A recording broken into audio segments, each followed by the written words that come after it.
안녕하세요. 오늘은 성경 레위기 19장, 이 거룩함에 대해서 좀 깊이 살펴보려고 합니다.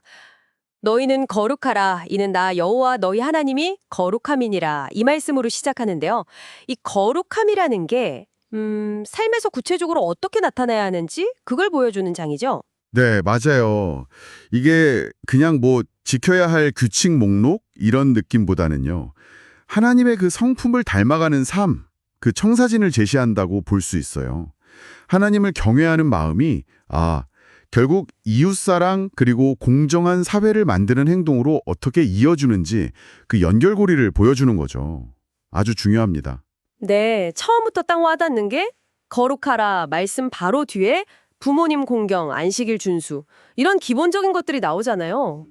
그리고 우상 숭배 금지 이것도 바로 강조되고요. 그렇죠. 어떻게 보면 신앙의 가장 기본 틀을 딱 잡아주는 느낌이에요. 네, 맞습니다.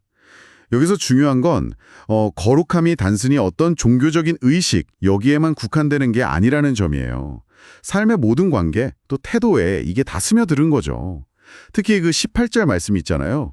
내 이웃 사랑하기를 내 자신과 같이 사랑하라. 아, 네네. 그 유명한 구절이요. 네. 이건 뭐 신약에서도 가장 큰 계명으로 꼽힐 만큼 정말 시대를 초월하는 원리죠.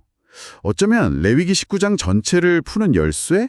뭐 이렇게 볼 수도 있을 것 같아요. 아, 정말 흥미로운 지점은 그 사회적 약자를 대하는 태도인 것 같아요.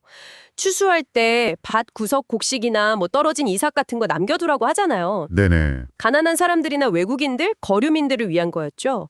이게 그냥 개인적으로 돕자 이게 아니라 아예 시스템 안에 넣어놨다는 게 와, 당시로서는 되게 파격적이지 않았을까요? 네, 아주 중요한 지적이세요. 정말 파격적이었죠.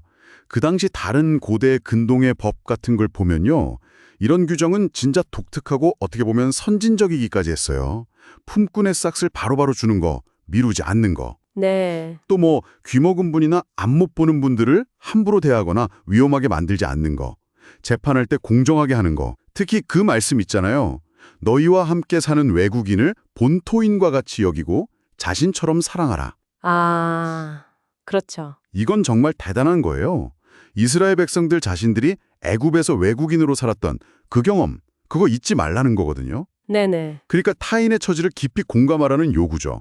저울 같은 거 공정하게 쓰는, 뭐 상거래 윤리까지 다 포함해서요.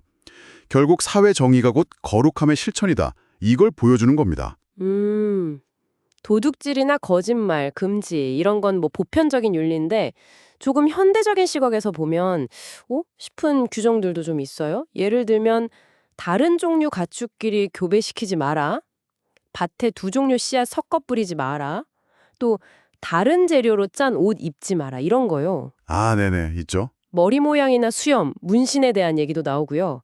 이런 건 왜 중요했을까요? 그 당시에는. 네, 좋은 질문입니다.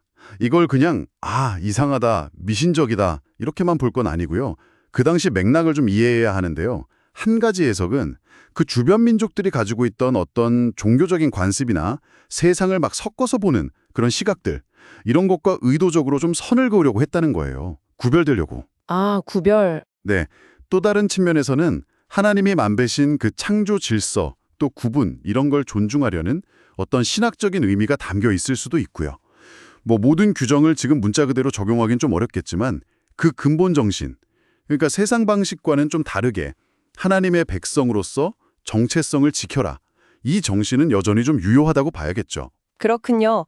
레위기 19장을 이렇게 쭉 보니까요. 신앙이라는 게 그냥 교회나 성전 안에서만 하는 활동이 아니었네요.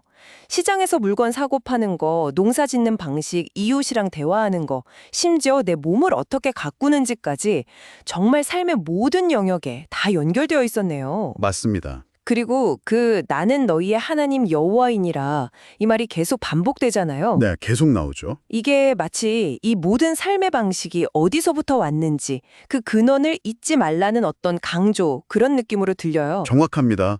신앙이랑 삶은 절대 분리될 수 없다. 이 장이 그걸 아주 명확하게 보여주고 있죠.